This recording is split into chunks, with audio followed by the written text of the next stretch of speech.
So once your child is reading, what are the next steps?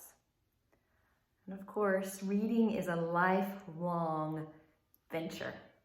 And all of us are continuing to progress in our reading skills, no matter how fantastic we are.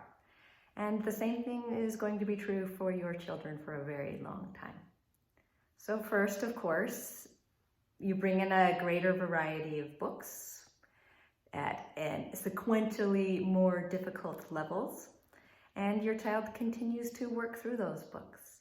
You find reading in your environment. There is lots of reading to do everywhere we go, as we're driving down the street. There are words around us all the time, and those words become the words that you read together with your child. There are some fun games. One thing we like to do in the classroom is command cards. And I just have this little chest, and in the chest there are different levels of command cards, and the child gets out the cards with a friend and reads the cards with the friend. Hop, and then they do the command that's on the card. They hop. And I have 4 sets of command cards beneath this video that you can use at home and play the game with your child there as well, or if your child has siblings or whomever else is there, the game can be played together. And of course, you can really help your child by discussing what they read in their books with them. Discussion about the comprehension in order to help them really understand what's going on in the books.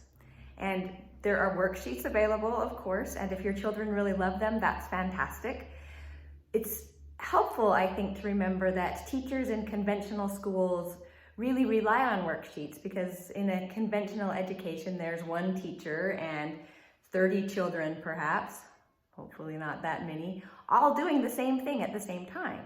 And the worksheets allow the teacher really to disseminate that information simultaneously to many children. However, in your home, when it's just you and your child, you can help your child with the comprehension through those discussions. And that doesn't mean you can't use the worksheets too. It just means you don't necessarily need to rely on them the way that a conventional teacher does, because you're in a different situation. You really do have more of that one-on-one time with your child, simply because there's one child, 2 children, 3 children, and one of you, not 30 of them and one of you. So it's a balance. It's a different environment that requires different things. And some children, when they're at home and the parents feel very pressured to get them through the worksheets, because in the parent's mind, worksheets demonstrate knowledge, those children end up feeling really stressed and uncomfortable, and the work of reading becomes a task that they don't like rather than something that excites them. On the other hand, if you have a child who loves those worksheets, why not give them to them? So it's really about you and your child and the individual needs. And I just recommend you enjoy yourself, and being with your child while your child learns to read is one of the most amazing things in the world. And especially finding that time when they just dive into it. One of the things that my children really loved was, after they got through these initial stages, was starting to listen to books on tape.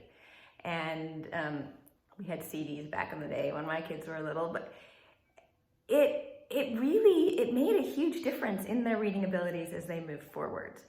Because even when they were 6 and 7 years old, they were listening to books that were far above their capacity to read, yet they were gathering that comprehension and getting involved in the story. So if it's possible and your children love it, rather than having those computers out at night, have some audiobooks on in their rooms, and they can start listening to, who knows, it might not be too long until they're listening to Lord of the Rings. You never know.